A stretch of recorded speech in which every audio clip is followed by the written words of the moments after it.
Assalamualaikum warahmatullahi wabarakatuh.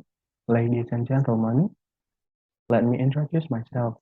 My name is Tahta Arianto, and I am from 11 Maret University. In this occasion, I would like to presenting my article entitled Representation of Heroes in the Biopic Sultan Agung, Tahta, Perjuangan, Cinta from a historiographic perspective.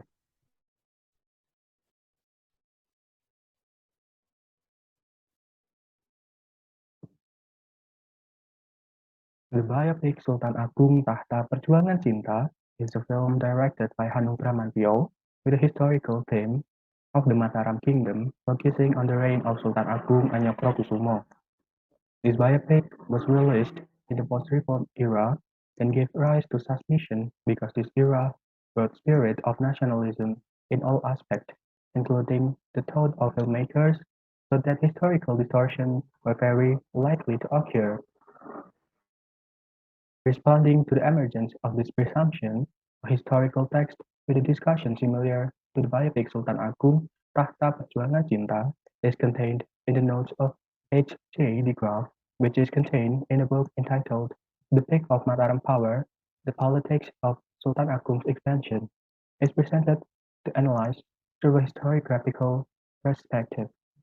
Case studies of films with historical themes have been carried out in research entitled "The Image of Heroism in Historical Subfilms on the Indonesian Big Screen After the Collapse of the Suharto Regime", case study of the films Sukija, Habibie Ainun, and Hadratu Syekh Sang Kiai. This research reveals the image of heroism that appears in post-reform films in order to undermine the image of the New Order film, which displays too much of Suharto's heroism. This research has succeeded in suggesting that these post-reform films contest each other and appear as an effort to explain other figures who also have a big role in the struggle for nationalism. The film Sultan Agung Tahta Perjuangan Cinta in the other research was also analyzed with Charlotte Sander Peirce's semiotic approach to finding out the representation of nationalism in the film. The analysis was carried out with a triangle meaning orientation consisting of sign, subject, and interpretant. The results of the study revealed that the representation of nationalism in this film is manifested by the film attitude of a leader to defend his territory from the Dutch colony.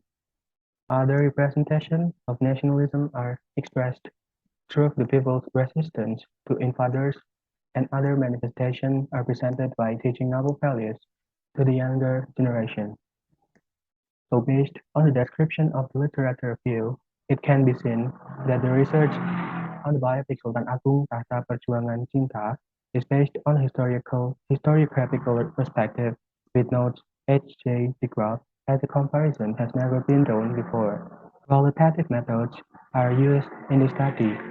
Qualitative research consists of a series of interpretive, descriptive material practice and a series of representation, including data in the form of words or statements. The analysis in the study used a historiographical approach, namely by presenting data from historical records as a comparison of research objects. The historical sources used as data for this research are the records of A.J. de Graaf about the history of Mataram, which is contained in the book Puncak Kekuasan Mataram, Politik Ekspansi Sultan Agung. Next, we're going to result, and the first is historical synchronism. First fact is about Prince Martapura has mental disorder, so it is doubtful to continue Mataram throne. This is under the Graaf note, which state that, moreover, an objection that can be raised against Martapura is that he is sometimes insane. The next point, that the attack on Batavia, it was true that there were two attacks on Batavia. Based on the Graaf's records, the attacks took place in 1628 and 1629. The first attack of Bahureksa which brought 150 cows, 5,900 sacks of sugar, 20,600 coconuts, and 12,000 sacks of rice. The Mataram party conveyed this as the reason for Mataram's desire to trade Batavia. but the Dutch were suspicious. The next day, they agreed to unload the coast, on the condition that the Mataram ships only pulled over one by one, and 100 armed soldiers from the Castile garrison or fortress came out to keep watch. Next attack is on the following year. The first troop, led by Adipati Ukur, departed in May 1629, while the second army, led by Adipati Jumina, departed in June. A total of 14,000 soldiers. The failure of the first attack was anticipated by setting up a hidden rice barn in Karawang and Cirebon. However, the VOC, who used spies, managed to find and destroy all of them. This caused the Mataram troops to lack supplies, plus the malaria and cholera epidemics that hit them. So the strength of the Mataram troops was very weak when they reached Batavia. Despite another defeat, the second attack of Sultan Agung succeeded in damming and polluting the Ciliwung River, which resulted in a cholera epidemic in Batavia. The Governor-General of the VOC, namely J.P. Cohn, died as a victim of the plague. Next is historical anachronism. First point is that the Lembayo character who so dominates the story in this biopic is only fictional and never existed in the real world. This can be seen from the absence of the Graaf records mentioning the name Lembayung.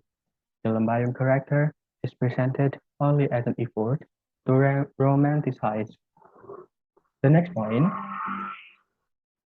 that it is not true that Raden Mas Rangsang was immediately appointed as the successor of Mataram's power because Prince Matapura had first been ratified as king by Adipati Mandaraka and Prince Purbaya in order to fulfill the promise made by King Anyokrowati to make Martapura the successor to his throne. But after Martapura whispered by the Adipati Mandaraka, then Martapura resigned his position and handed it over to Raden Mas Rangsang. While in Biopic, it is told that Martapura failed to get his father's throne because his mother had killed the king because he knew that his son had a mental disorder that very likely cancelled him from becoming the successor to the throne after Anyokrowati died. Next, the end of the story of Sultan Agung's life, which is described in the biopic, doesn't match historical fact. The Graaf records reveal that Sultan Agung died in the pavilion of his palace. He is thought to have died from the plague that hit Mataram at that time.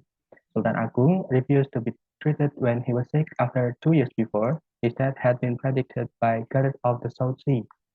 While the biopic, it is not clearly described how Sultan Agung died, but only told at the end of his life he returned to Padepokan Veteran to make the hermitage active again. He became a teacher for the children who studied at the hermitage, and it implied about his services in advancing education for children. Next is the conclusion. Sultan Agung's heroism that appears in the biopic has clearly distorted his story. Nevertheless, it becomes natural because it is in the interest of packaging the film into a product. The heroism of Sultan Agung that appears in the film is too nationalistic that what actually happened, because at the time the main mission against colonialism wasn't based on awareness for Indonesia, but on the desire to prosper the life of the Mataram kingdom.